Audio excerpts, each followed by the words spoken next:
Amado pueblo de Dios, y usted que se está conectando, ya sea a través de radio, televisión, internet o aquí en la iglesia local, le saluda como siempre su pastor evangelista Luis Mario Ruiz de la iglesia Centro Cristiano Fuego Santo, desde la hermosa ciudad de Hanford, en California, la ciudad deseada y no desamparada. Estamos en la serie El Servicio Cristiano y ahora vamos a ver otro tema desafiante. Y si usted tiene su Biblia, ábrala por favor, váyase a la epístola de Colosenses. Ahí vamos a estar y vamos a referirnos a otras escrituras, pero lo importante es que nosotros abramos hoy el entendimiento. Así de que váyase conmigo al verso 2. Cuando lo tengan, digan amén. Amén. Y la palabra se lee en nombre del Padre, del Hijo y del Espíritu Santo. Y dice: para que sean consolados sus corazones, unidos en amor, hasta alcanzar todas las riquezas de pleno entendimiento, a fin de conocer el ministerio de Dios el Padre, el misterio de Dios Padre y de Cristo. Vamos a orar. Buen Dios y Padre, aquí está. Crea, Señor Jesús, un ambiente propicio para tu pueblo, para los que están escuchando, y que sean nosotros, Señor, consolados, unidos y amados en tu nombre, para que entendamos qué es ser, pues, un siervo que edifica, un siervo que construye, un siervo que está dispuesto a servirte. Ese es nuestro deseo, Señor. Háblanos en esta hora. En el nombre de Jesús, el pueblo dice: amén. Pueden sentarse, hermanos. Gloria a Jesús. Hay algo que a mí me gusta. La palabra edificar tiene muchos significados. Lo podemos tomar al nivel personal, emocional, espiritual, literal, como quiera llamarlo usted. El que edifica es una persona que tiene futuro. ¿Cuántos de nosotros tenemos futuro en el Señor? Amén. Si usted y yo somos personas que edificamos, entonces se va usted a empapar de esta bendición que es el día de hoy. A través de la enseñanza, el apóstol Pablo siempre trajo eso. Él fue un siervo edificador. Pero para que él haya sido un siervo edificador, él tuvo que ser destruido y renovado. Yo no sé usted, pero una casa que le ponen remiendo, la vuelven a tirar.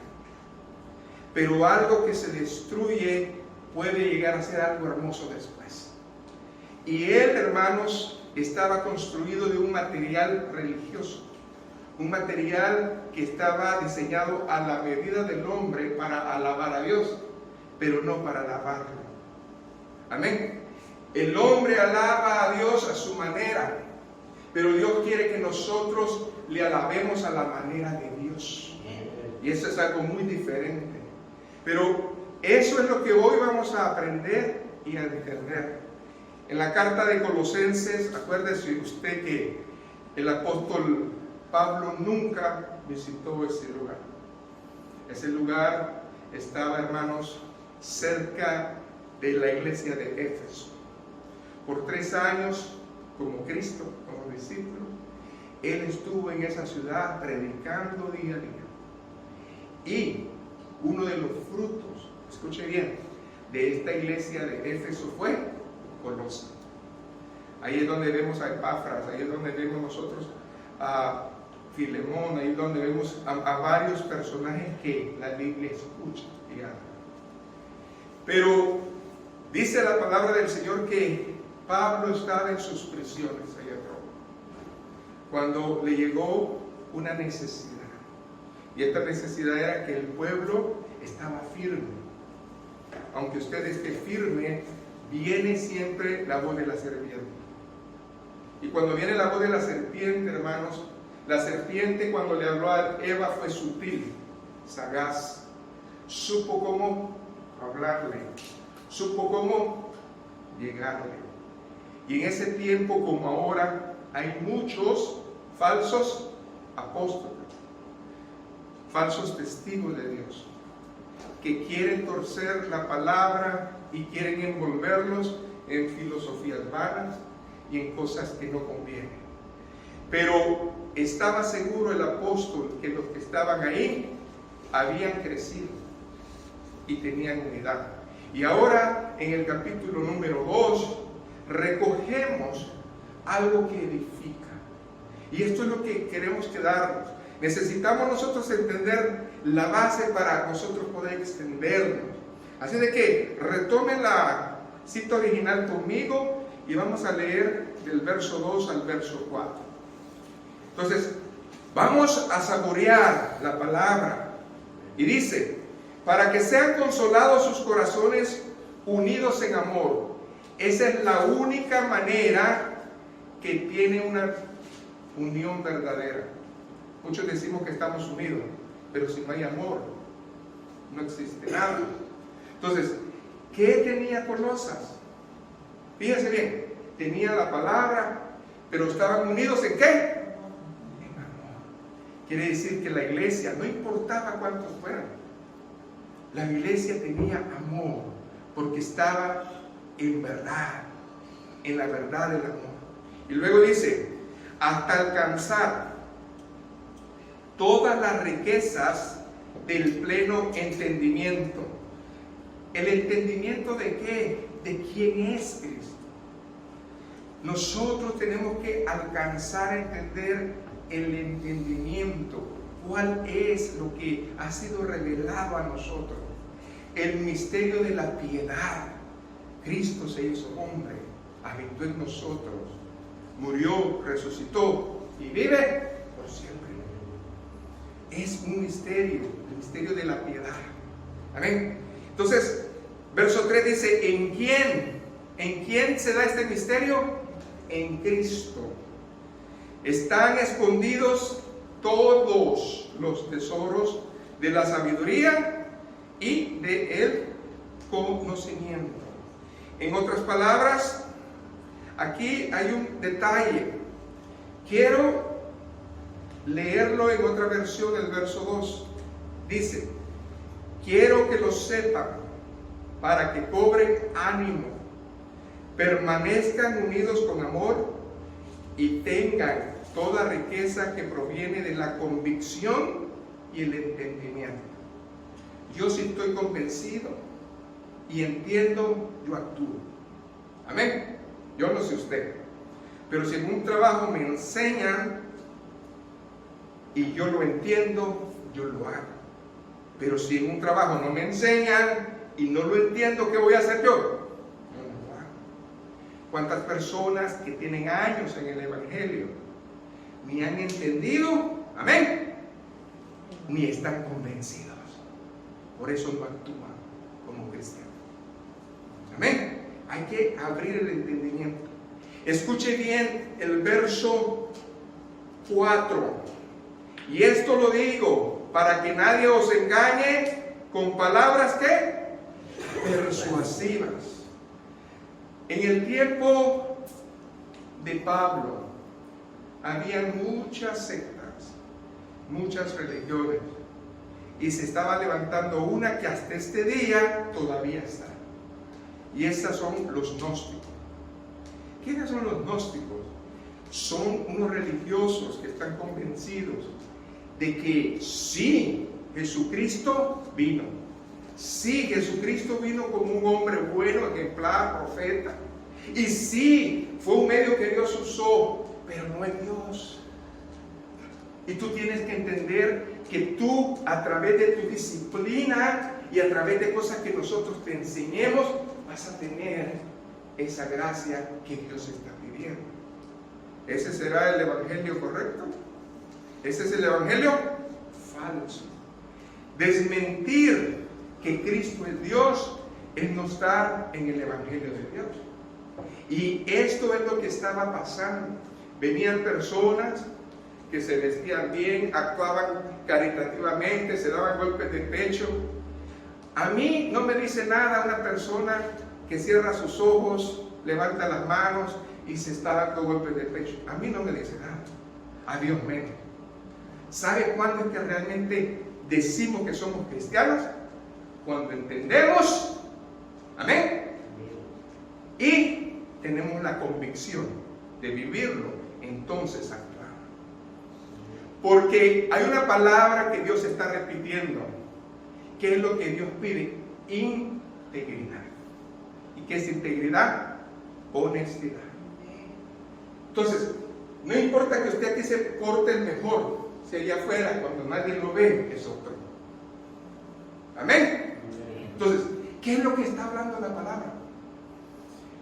Ámense, hay unidad, pero más que todo, acuérdense que la palabra en esencia es la que nosotros vivimos. Un aplauso al Señor.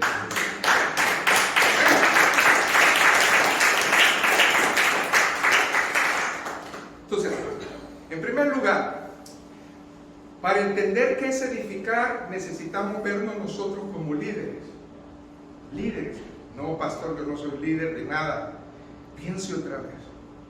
Dios nos ha levantado a su reino. Amén.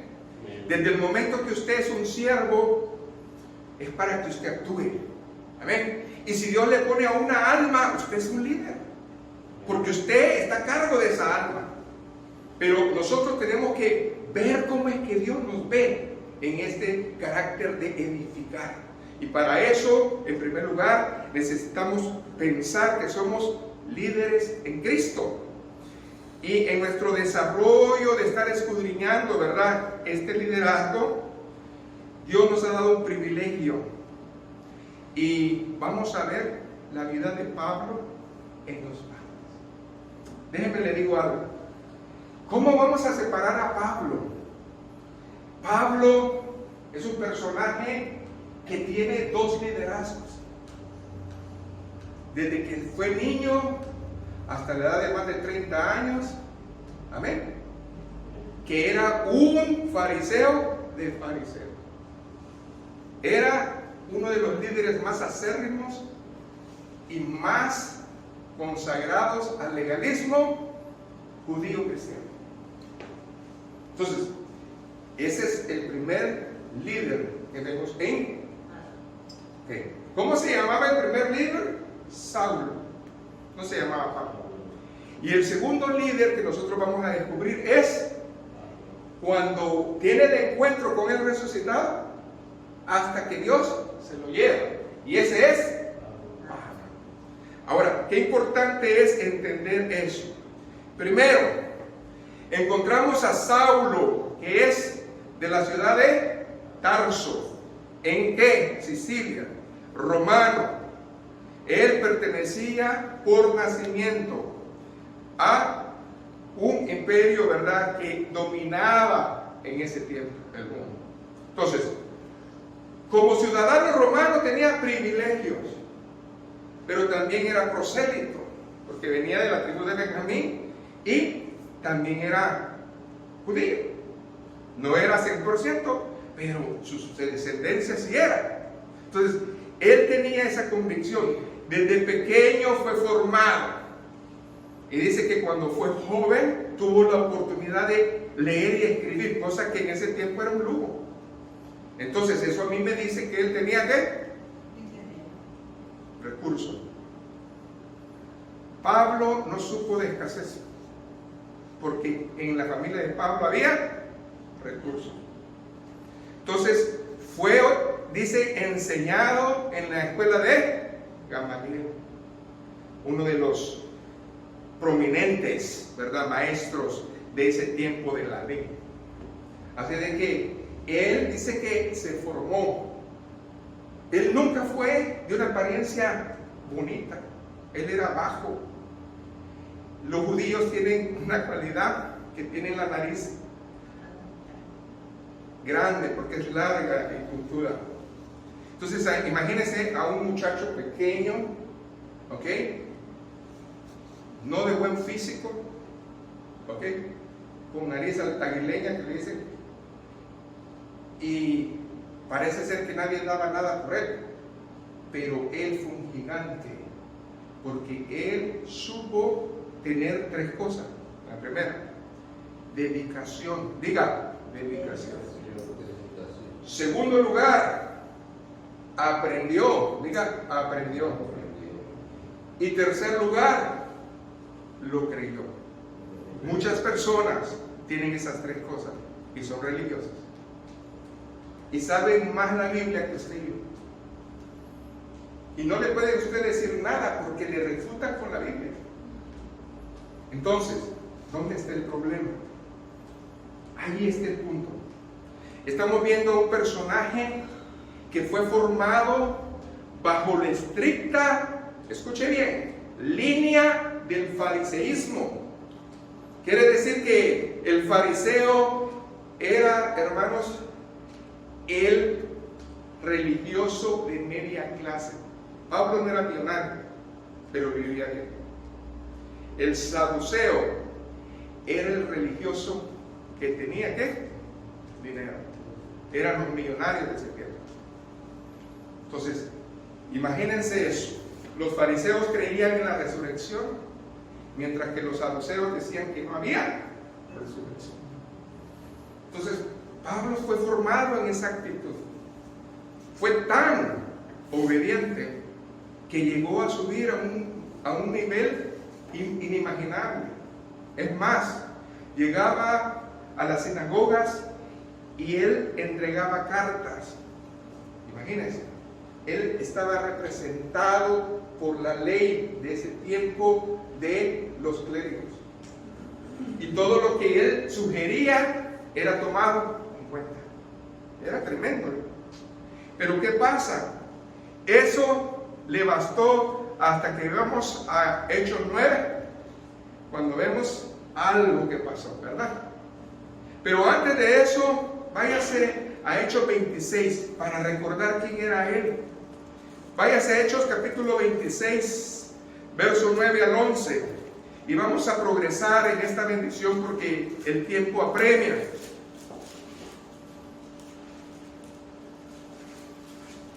Gloria a Dios.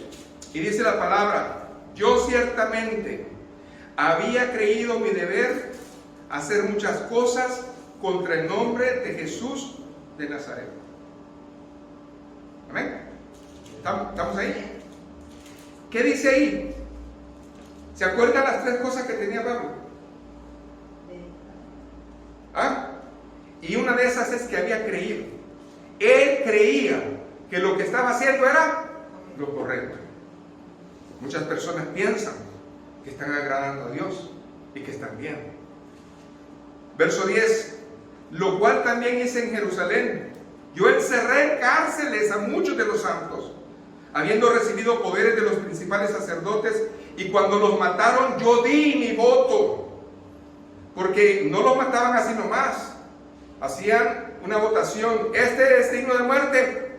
Sí, mátalo. Y él decía: sí, yo estoy de acuerdo. Él consintió que muchos fueran muertos. Él fue. ¿Qué más dice? Y muchas veces, castigándolos en todas las sinagogas, los forcé, escuche, a blasfemar, y enfurecido sobremanera contra ellos los perseguí hasta en las ciudades extranjeras.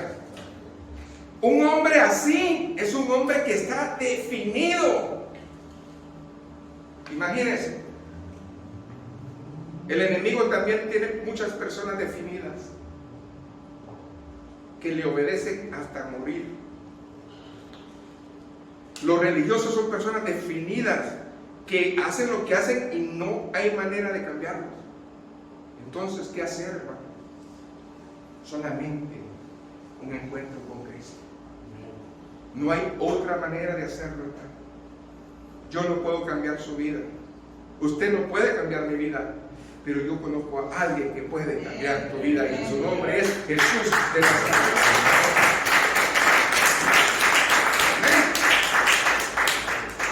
Entonces, hermanos, estamos hablando acerca de que Saulo tuvo un encuentro con Cristo. Saulo era un varón que vomitaba fuego contra los cristianos, y fue un varón que fue lleno del fuego del Espíritu. ¿Ven? No puede uno, aleluya, llenarse de lo mismo. Tiene que ser llenado de algo superior. ¿Estás de acuerdo? El odio, la ira, no va a poder quitarse de tu vida a menos que haya algo superior que entre en tu vida. Y ese es el Espíritu Santo. Porque la palabra dice que la llenura del Espíritu Santo entró sobre su vida. Él quedó ciego, mas pudo ver. Pero espiritualmente Dios lo cegó. Y lo cegó para que no volviera a tener orgullo, ni codicia, ni placer por el mundo. Un aplauso al Señor. Él fue cegado, quitado completamente. ¿Qué pasa con los cristianos? Nosotros, hermanos, quedamos ciegos espiritualmente, pero nunca recobramos ¿qué? La vista. ¿Se acuerdan? Cuida tu ojo espiritual. Es necesario que nosotros no durmamos.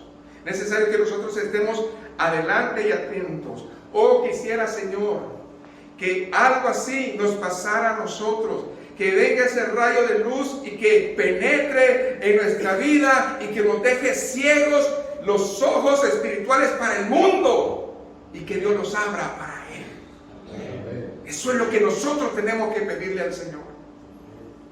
Pero ¿qué pasa, hermanos? No queremos buscarlo.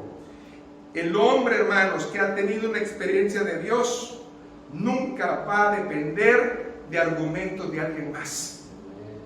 Al contrario, a Pablo no lo enseñó hombre, sino que tuvo un encuentro con Cristo y en el desierto de Arabia le hizo saber las cosas. Amén. Ese es algo importante. Yo quiero decirle algo. Pablo no tuvo un experimento religioso. Pablo tuvo una experiencia religiosa. Hay una gran diferencia entre muchos hoy en día, lastimosamente, y me da mucho dolor decirlo. Muchos andan brincando de iglesia en iglesia porque andan buscando una experiencia. No andan buscando una experiencia con Dios. Andan experimentando. ¿Qué se siente? No siento nada acá, no siento nada allá, allá está mejor, acá no. Andan experimentando y nunca se cansan de experimentar. Pero si tú has venido a tener una experiencia con el resucitado, este es el lugar. Amén. Porque Dios, hermanos, no anda buscando que tú andes probando. Dios quiere que experimentes el poder de Dios en tu vida. ¿Qué es lo que hizo Pablo? Pablo estaba cansado de experimentar puestos. Todos los puestos los tenía, todos los títulos los tuvo y no estaba lleno. Porque tú estás vacío, porque muchas veces los cristianos están vacíos. ¿Y saben por qué? Porque la experiencia en Cristo no la han vivido. Pero cuando uno tiene esa experiencia en Cristo, es algo diferente. No puede ser lo mismo, no debe de ser lo mismo. Entonces, hermanos, muchos experimentan cosas en la fe, pero nunca tienen una experiencia con Cristo. Y por eso, hermanos, ya no hay lágrimas en los altares.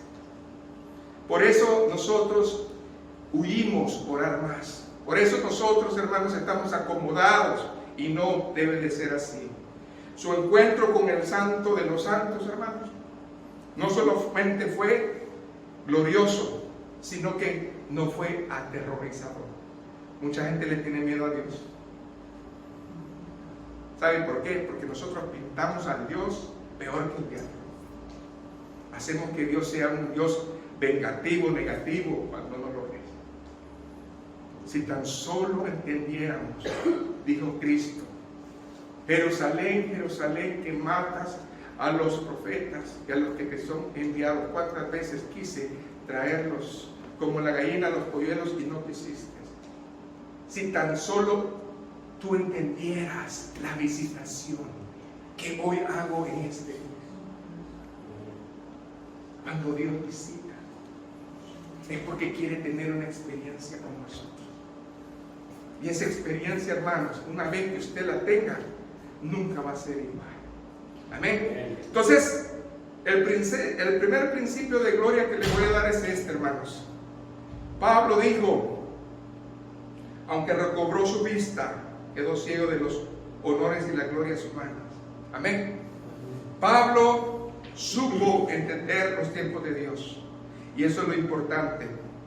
Y por eso, hermanos, cuando nosotros comenzamos a dejar al Saulo en nuestra vida, comenzamos a despertar. Muchos nos afanamos en conocimiento. Saulo ya viene en él. Amén. Muchos queremos ser los que más sabemos. Queremos impresionar. A Dios no le puedes impresionar, ni tampoco puedes impresionar a un hijo de Dios. Porque un hijo de Dios, hermanos, es aquel que ha sido lavado y comprado con su sangre. Pero también la sabiduría que tiene no es humana, es de Él. Y no te va a argumentar filosofías, sino que te va a hablar la palabra y te va a decir, así dice el Señor. Y cuando nosotros entendemos esa parte, es porque Dios te va a revelar las Escrituras. Dios te va a abrir su conocimiento, el buen tesoro. Amén. La bendición grande, Él la va a poner. Ahora bien, hermanos, en segundo lugar, yo quiero que por un momento veamos la diferencia entre Saulo y Pablo. ¿Quién es Saulo versus quién es Pablo? Cuando nosotros escudriñamos la palabra del Señor, específicamente en el segundo libro que hizo Lucas, ¿cuál es? El libro de los Hechos. Nosotros vemos que desde que comienza el capítulo 7 hasta el capítulo 13, habla de un personaje y su nombre es Saulo. Ahí no se menciona a Pablo, solamente Saulo. Pero pasa algo. Váyase por favor al capítulo 13. Algo pasó en el verso 9. Un nombre cambió de repente. De repente ya no está ese Saulo, sino que hay otro nombre. Amén. Y dice la palabra del Señor, entonces Saulo, que también es Pablo. Amén. Dios nunca va a botar tus habilidades pasadas. Dios nunca va a quitar tu esencia.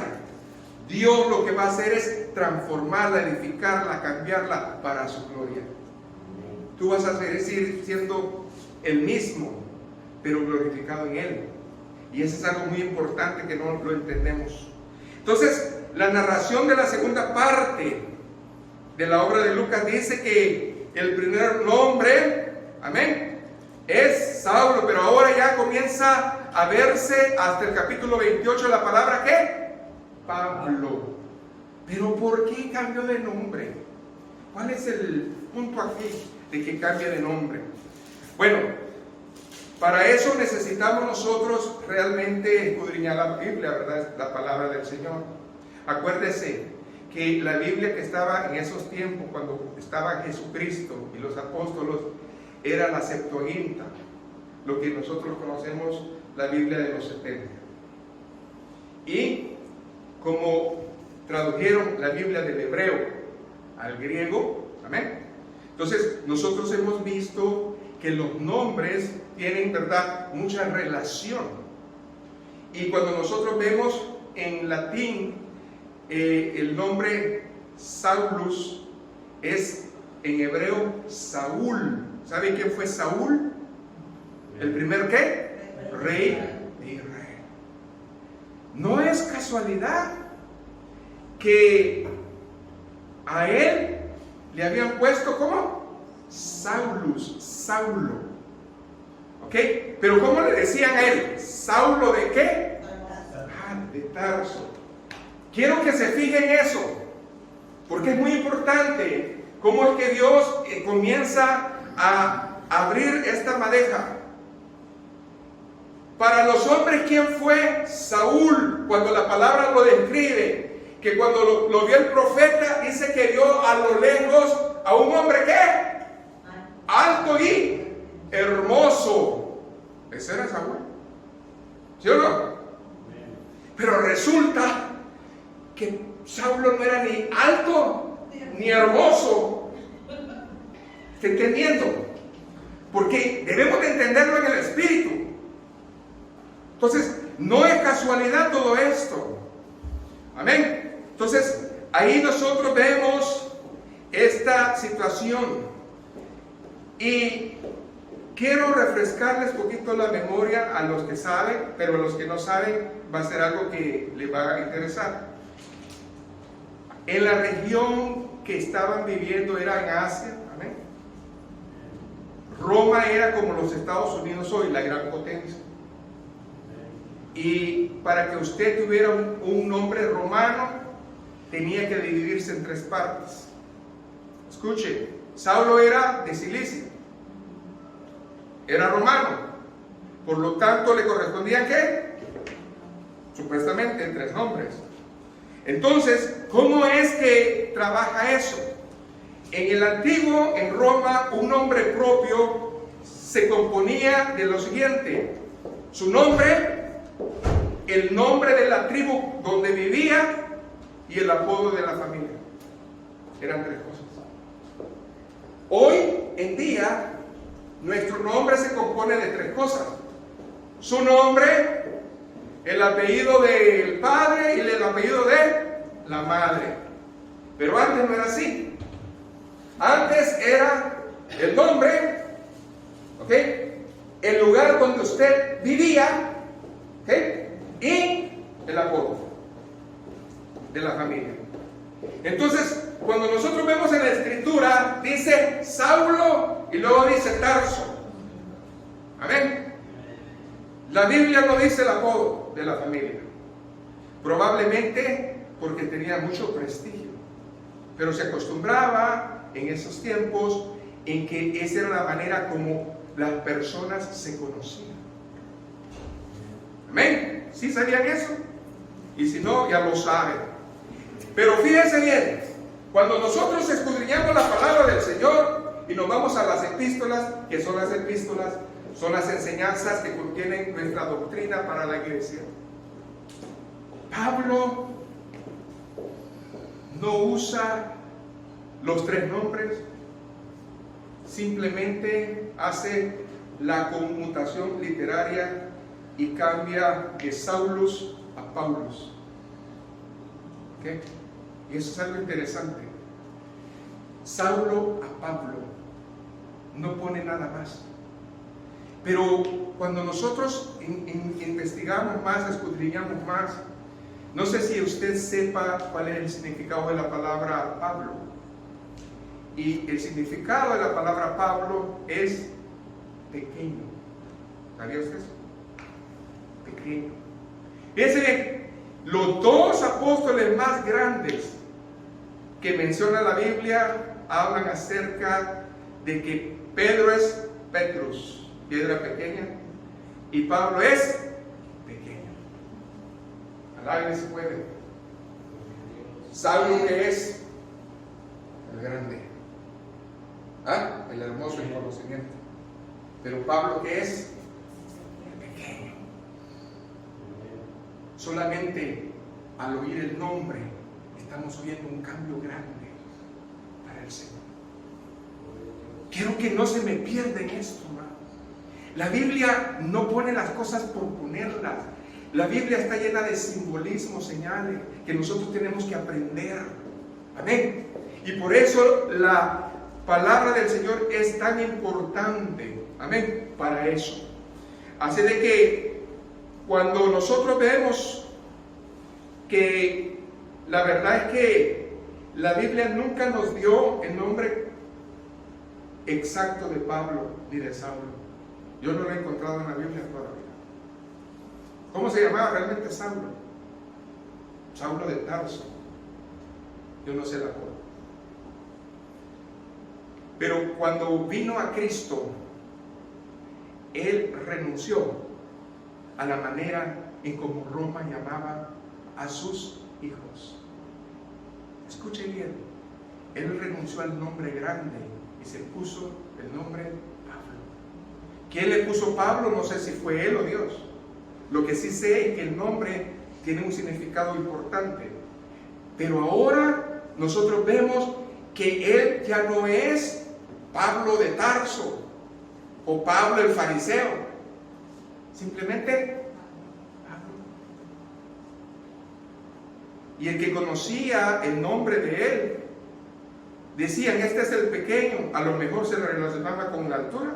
No, pero bueno, escuche bien la bendición que nosotros debemos de tener. Ahora bien, sigamos con la cultura romana, porque es importante. Cuando en una guerra un soldado era capturado, solamente dos cosas podían pasar. La primera, que lo dejaran vivo y fuera vendido como esclavo. Y la segunda, que lo mataran. ¿Okay? Eso es algo que nosotros tenemos que entender. Entonces, si un soldado se llamaba Erliano, entonces el dueño le quitaba su nombre original a la persona y solamente lo llamaba por el apodo de la ciudad. ¿Dónde vive usted? Avenal. Entonces le decía Avenal, y le ponía el apodo el huesudo, ya, ese era su nombre, o Avenal el gordito. Renunciaba a su nombre y le decía, desde ahora tú eres Avenal el gordito, y en sociedad y hasta que te mueras tu estatus va a ser de esclavo. ¿Está entendiendo? Ahora, cuando nosotros vemos cómo era la cultura y vemos cómo se presenta Pablo, lo estamos viendo en función de qué, hermanos, honestamente. Un nombre. ¿Qué daba a entender un hombre en ese tiempo? Que era un ¿qué? Esclavo. Y él dice que se hizo esclavo por amor de Jesucristo. Denle un aplauso al Señor.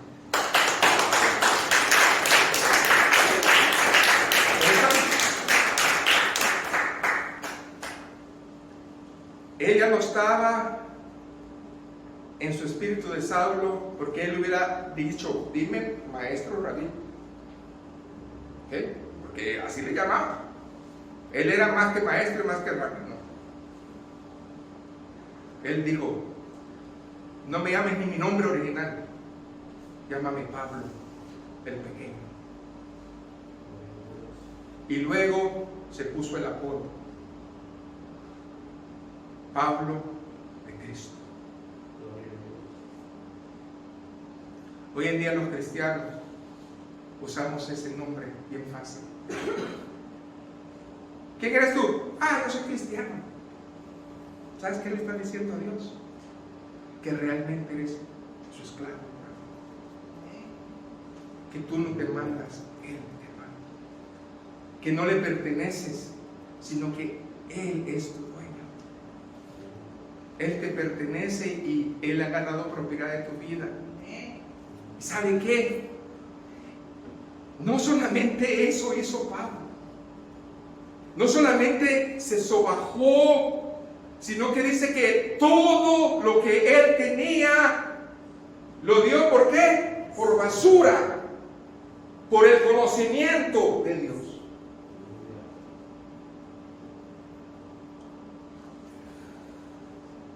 Hoy en día decimos que somos la iglesia ¿de quién? De Cristo. Pero realmente, hermano, llevar ese nombre no es de tomarlo a la ligera. ¿Por qué hoy en día los cristianos no nos respetan? Porque nos comportamos peor que los mundanos.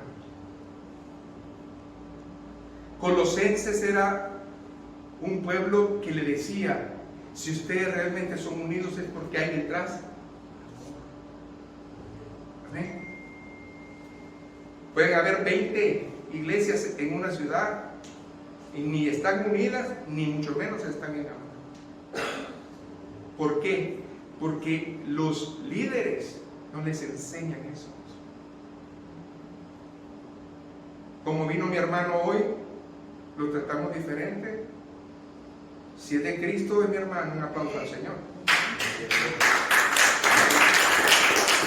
¿Es una idea o no es una idea? Ok. hermanos. Número 3. ¿Por qué se cambió el nombre a pequeño? Por su conversión. Él entendió que de ahora en adelante prefería llamarse cristiano pequeño por amor a Dios que su propio nombre. A mí no me molesta que me digan que soy cristiano. Amén. ¿Tú eres cristiano? Amén. Ahí viene un cristiano, un aleluya. Gloria a Dios. No nos conocen por nuestros nombres. Amén. Cristo vive. Amén. Lleva una Biblia que dicen, ahí viene un aleluya. Gloria a Jesús. A ellos no les importa cómo es, pero si usted les habla del amor del Señor, dice, ese sí es un cristiano. No les importa quién eres, les importa qué traes. Amén. Amén. Esa es la importancia. Y hermanos, un señor romano, dueño de esclavos, le cambiaba el nombre por esa razón. Entonces, Hechos 13, verso 9 dice, entonces Saulo, que también es Pablo, aquí está la clave, lleno del Espíritu Santo, fijando en él los ojos. En otras palabras, ya era otro hombre, algo diferente lo llenó y él ya no es igual. Ahora la pregunta obligada, iglesia, ¿es usted cristiano? Amén. Algo diferente lo llenó. Amén. Y si usted no se comporta así es porque usted no ha sido llenado. Ahora sí.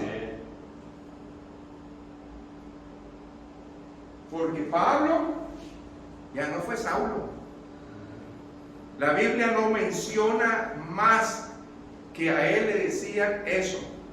Él, para vergüenza, en su testimonio, él decía que era Saulo y era de Tarso, de Sicilia. Pero cómo él se identificaba. ¿Sabe por qué es importante el nombre de Pablo? Porque él lo confesó. Primera de Corintios 15. Váyase ahí, verso 8 al 10. Esto no es casualidad, esto es lo que debemos nosotros de entender en el Espíritu. Amén. ¿Por qué el apóstol es el pequeño? Porque él siempre se consideró el abortivo, el más pequeño de los apóstoles. Dice, y al último de todos, como un abortivo, me apareció a mí, porque yo soy el más pequeño de los apóstoles, que no soy digno de ser llamado apóstol, porque perseguí a la iglesia de Dios. Pero por la gracia de Dios, dígalo, soy lo que soy. Si antes tú eras un exconvicto, un drogadicto, lo que tú quieras y mandes, ahora tienes que decir, yo soy un cristiano y soy lo que soy por la gracia de Dios. El enemigo no puede venir a decirte y a recordarte tu pasado porque ya está enterrado.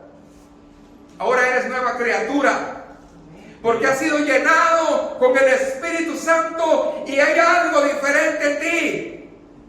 Pero sí, di, yo no me alegro de mi pasado, pero siendo lo que he sido, amén, el Señor me ha libertado.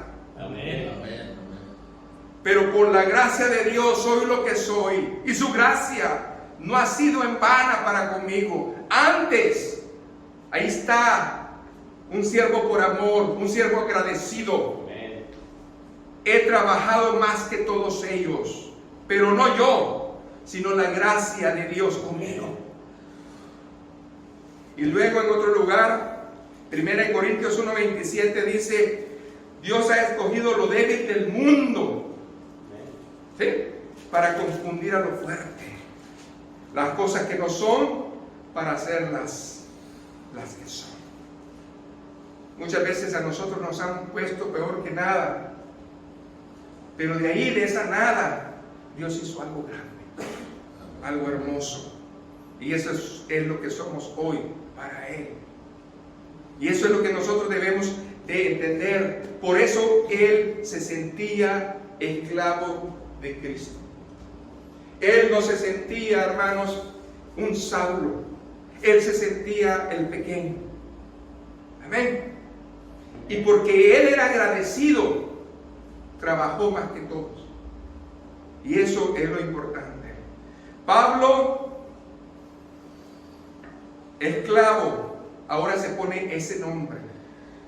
Cuando se presenta a las iglesias, dice Pablo, esclavo, como ya hablaba griego, la palabra es doulos.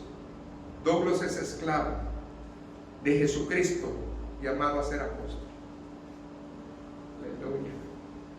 Tremendo. Siervo por la gracia del Señor. Amén. ¿Cuántos se presentan así? Soy siervo por la gracia del Señor. Amén. Está diciendo yo soy esclavo de Cristo. Amén. Así se presentaba para ser llamado apóstol. Si Dios te levanta a un ministerio, entonces lo que te está diciendo el Señor es que tú eres esclavo del Señor para ser llamado a ser pastor, evangelista o lo que Dios te haya puesto. Porque no fuiste tú, fue Él que te levantó. Amén. Amén. Gloria a Dios. Entonces,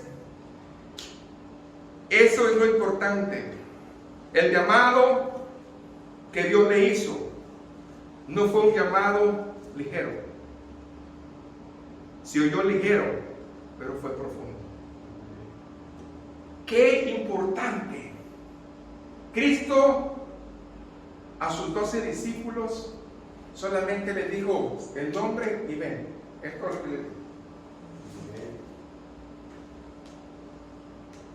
Cuando se presenta con Saulo, nomás le dice, ¿por qué me persigues?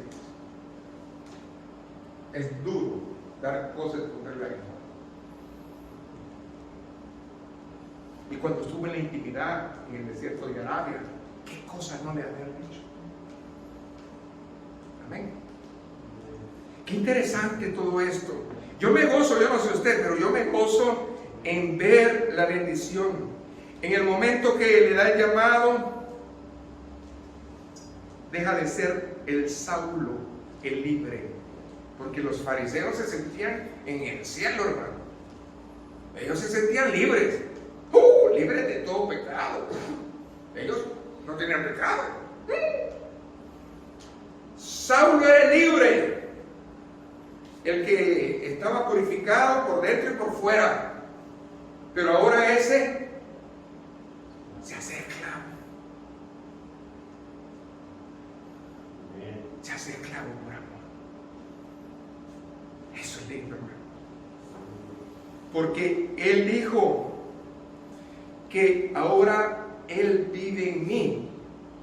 Para mí, el vivir es Cristo y el morir. Ya no había lugar para que volvieran a ver sus ojos espirituales la carne. Qué lindo es eso, ¿no? ¿Por qué usamos nuestros ojos para eso, hermano? Reprenda eso. Dígale, si yo realmente estoy delante de ti, Señor, amén. Pablo declaró que la guerra, escuche bien, él la tenía con todo lo que no era de Dios. Le declaró la guerra. Firme. Y si yo estoy en guerra contra el enemigo tiene que verme en serio. Y el enemigo nunca lo vio ni pequeño, ni indefenso. Lo vio como un guerrero de Dios. Sacó demonios, hizo milagros, sanidades, prodigio. Dios lo sabe en la palabra, pero no era él, era la gracia de Dios. Entonces, ¿de qué quiere usted llenarse hoy? ¿De conocimiento o de gracia de Dios? Porque la gracia de Dios solamente está y existe si nosotros somos humildes. Y en la humildad es que viene Dios. Entonces, la pregunta es, ¿estamos dispuestos a morir cada día? Porque Pablo estaba muerto todo el tiempo. Él lo dijo. Aunque esta carne gobierna y está en lucha constante contra mi espíritu, no voy a dejar. Amén. Ahora bien, lea conmigo 2 Corintios 11 y voy a leer varios versículos. ¿Cristo vive, hermanos? Amén. Estos corintios eran tremendos, a pesar de que tenían todos los dones, era una iglesia conflictiva. Y lo primero que dice 2 Corintios 11:1 dice: ojalá me toleráis un poco de locura. Sí, toleradme, verso 2, porque os celo con celo de Dios, pues os he desposado con un solo esposo para presentaros como una virgen pura a Cristo. En otras palabras, el celo de Saulo era nocivo, era malo, era vengativo, era perjudicial, pero ahora el celo santo de Dios era diferente. ¿Por qué? Porque Él quería realmente que las almas no estuvieran sentados, sino que se fueran con Él. El propósito de un pastor es no tenerlo aquí entretenido. El propósito de un pastor tiene que ser que usted se vaya al cielo, realmente. Amén. No se conforme con ver una iglesia llena. Confórmese con que esas personas vayan al cielo.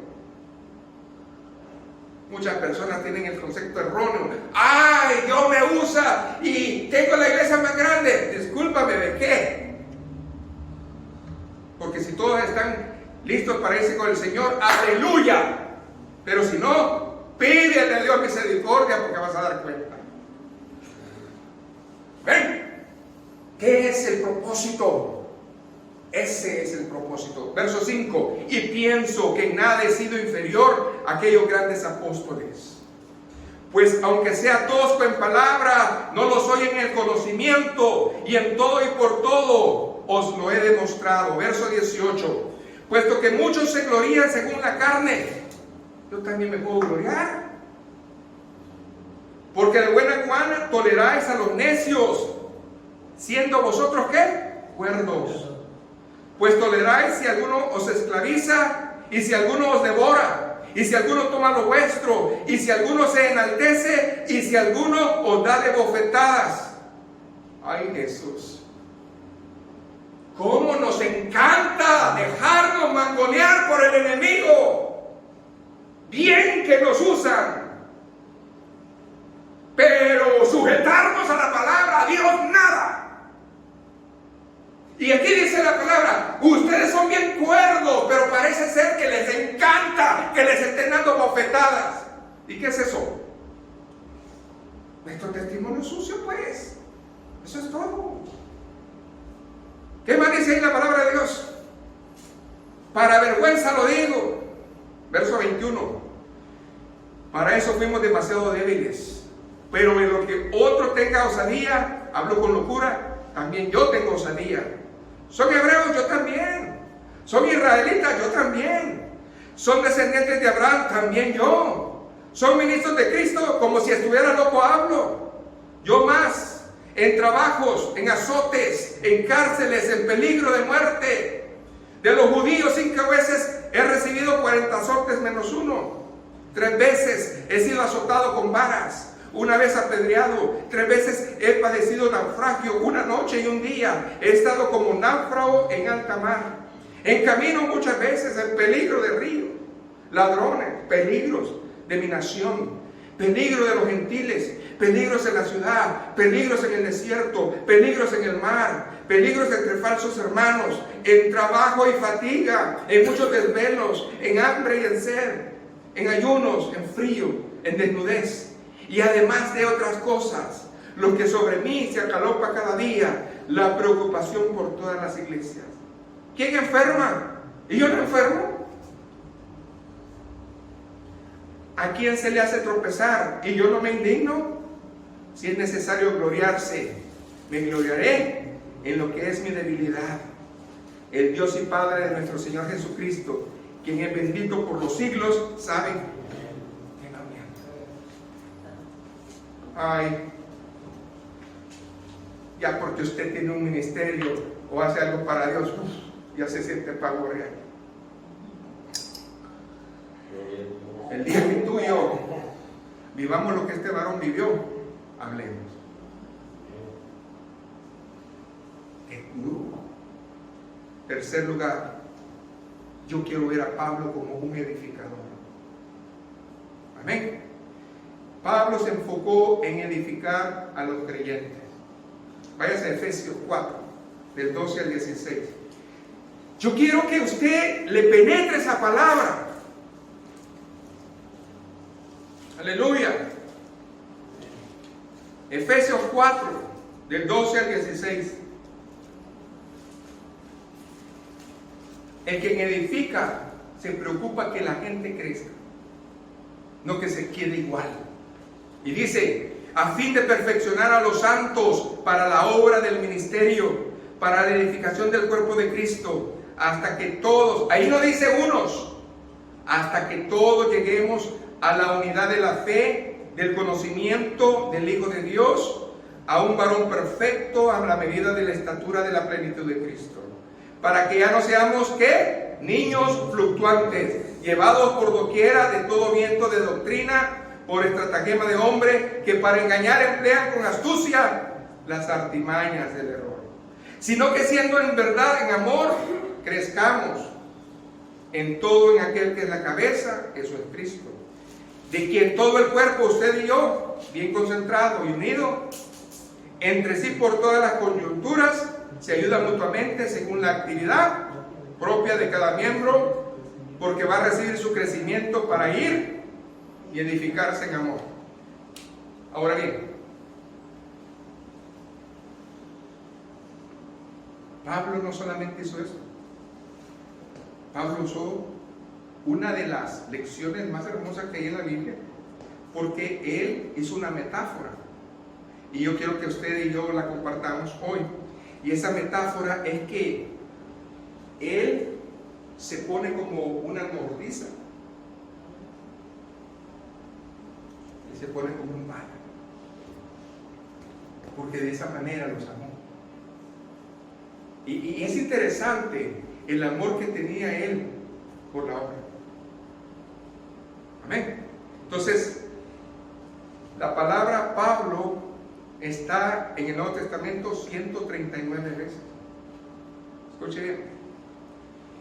Pablo usó esa palabra y después usaba la palabra hermano cuando se le refería a los cristianos, ya sea varón, joven, adulto o anciano, le decía hermano. 139 veces. Cuando se refería a las mujeres, les decía hermana. Era bien respetuoso. Siempre decía hermano, hermano. ¿Se acuerdan de Febe? ¿Se acuerdan de Rick? De todos ellos.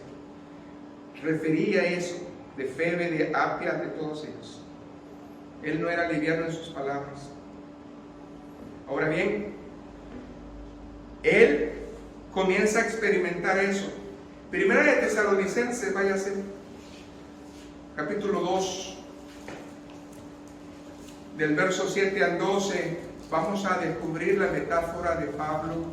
¿Qué significa una metáfora? Pues algo en sentido figurado, en el cual él resalta que de esa manera también los amaba.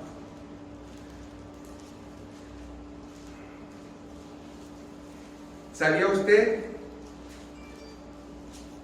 que cuando esto pasó, las iglesias de Asia se habían levantado en contra de Pablo? Específicamente la iglesia de Tesalónica. Habían reclamos. Y él pudo venir perfectamente a callarlos con la autoridad que tenía. Él pudo haber llegado a Tesalónica con poder para poner a las personas en su lugar. Él pudo perfectamente mandar otra carta o ir personalmente y decirle sus verdades. Pero dice que él no actuó en su carne porque ella no estaba. dice que él actuó diferente. Y dice que actuó en la gracia de Dios. Porque la gracia de Dios es amor. Amén. Ay Dios, es difícil, hermano, cuando a uno le hacen algo y volver a ver a la persona y decirle, Dios te ama, y yo también. ¿Y saben qué? Es lo que hacía Pablo.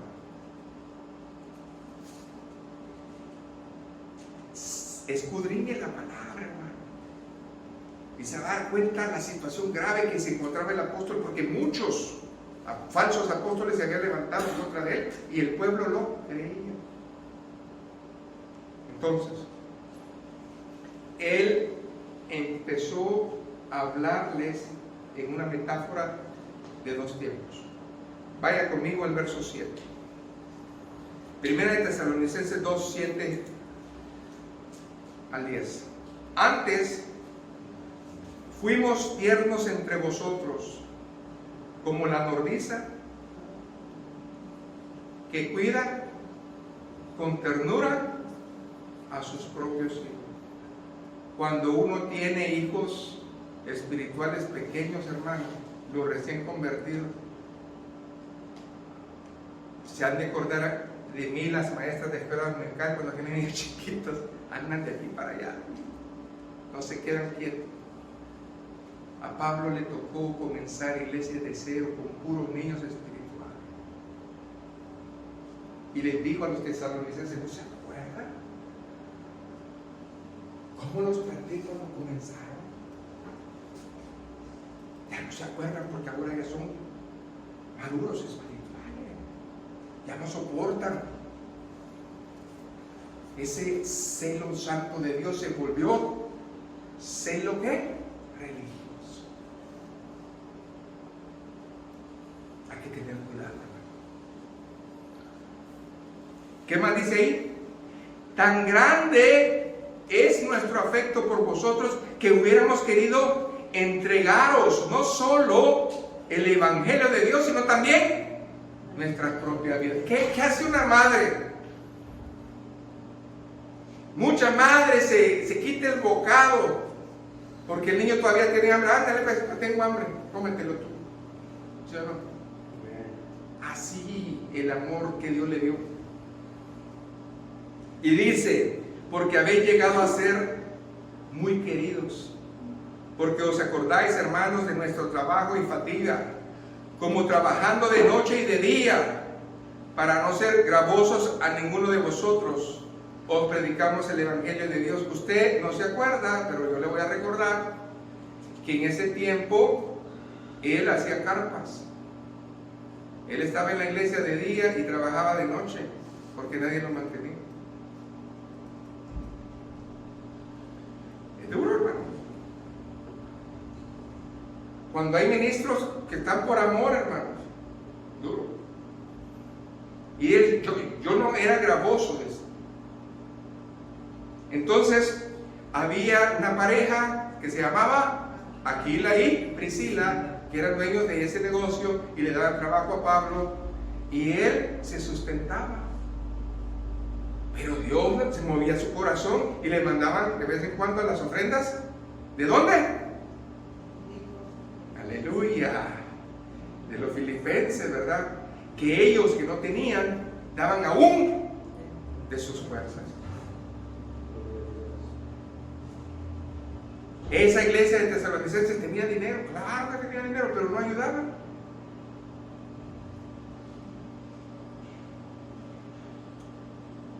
Dice él, no hay problema.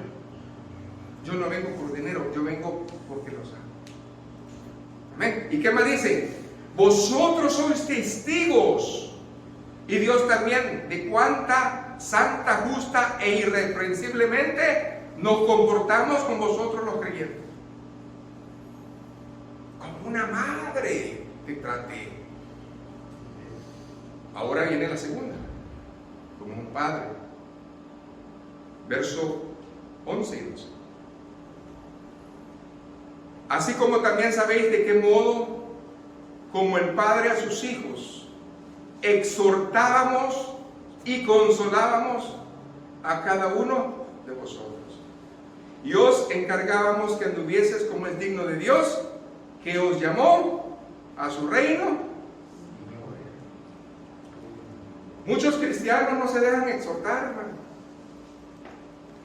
Se enojan. Piensan que no, yo sé qué es lo que está bien. Sigue como estás. Contumaz y rebelde, dice la palabra que son. Pero ¿qué pasa? El Señor nos está hablando, hermanos, de ser siervos edificadores. Quiere decir que un siervo edificador tiene que pensar en el amor de una madre, como también exhortar como un padre. Porque si nomás damos puro amor, ¿qué nos van a salir de los niños? Mal criados. ¿Sí o no? Bueno, entonces no debemos. Entonces, debemos nosotros de entender esa bendición. Qué lindo nos ha hablado el Señor. Amén. Yo no sé usted, pero voy terminando. Nadie aparte de Jesús tuvo tanta autoridad en el ministerio en el tiempo del Nuevo Testamento como lo fue Pablo.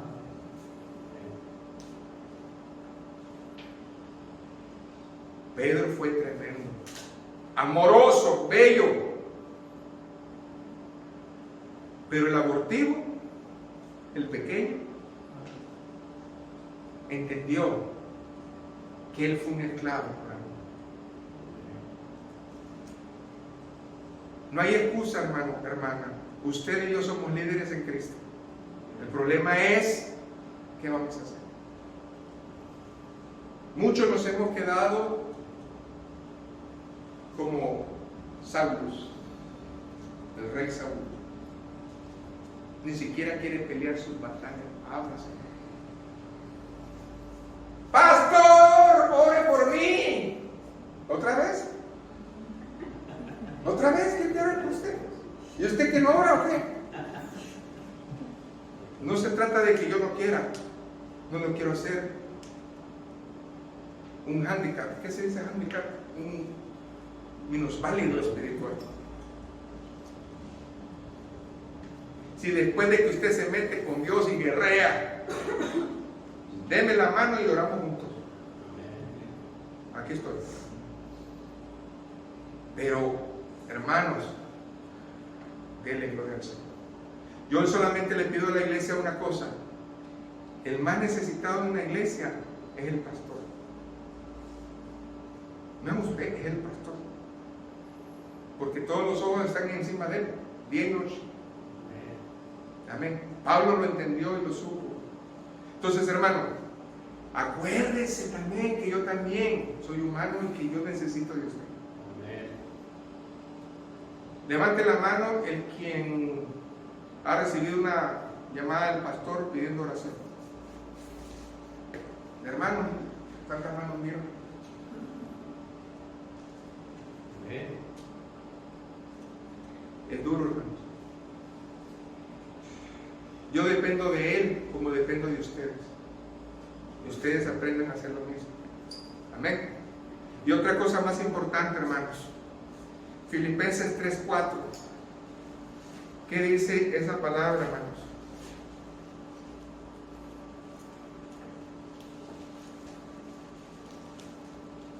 Si cualquier otro cree tener motivo para confiar en esfuerzos humanos, soy yo. Pablo le decía a los filipenses, ¿saben qué? Yo entiendo esa parte. Amén. Un pastor dijo, los corazones sin lágrimas nunca van a poder ser buenos heraldos de Cristo. ¿Escucha bien? Los corazones sin lágrimas en los altares nunca van a poder ser buenos heraldos en Cristo. ¿Qué es un heraldo? Alguien que Dios usa. ¿Usted quiere que Dios lo use o quiere que lo miren? Que Dios lo use. Porque entre el dicho y el hecho, hermano, hay mucho trecho. Yo dije, bueno, que me quedaron tristes, hermano. Aleluya. Amén, gloria a Dios. Puestos de pie, hermanos. Dígale al Señor: Padre, te pido un favor. Te pido que tu espíritu viva siempre en mí. Amén. Cierre sus ojos, Señor. Tú has hablado, Padre mío. Tú me has desnudado. Tú me has hecho ver mi realidad. Probablemente no seré el mayor siervo que tú levantes, pero puedo ser tu siervo. Puedo ser algo útil para ti. Ayúdame, Señor, a que nosotros, Señor, nos veamos como Pablo, un pequeño, y no como Saulo en nuestros conocimientos, en nuestra arrogancia, sino que con amor, como aquel que edifica, como aquel, Señor, que tiene amor como una madre y que exhorta como un padre, que lleve tu palabra con verdad. Señor, solamente en ti se puede hacer las cosas. No hay nada más, ni nadie más. Edifícame, Señor, dígale, edifícame, para yo poder ser ese siervo. Señor, te doy gracias por tu palabra, porque tu palabra me limpia y me lava. En el nombre de Jesús. Amén. Que el Señor me lo bendiga, hermanos, y hasta la próxima.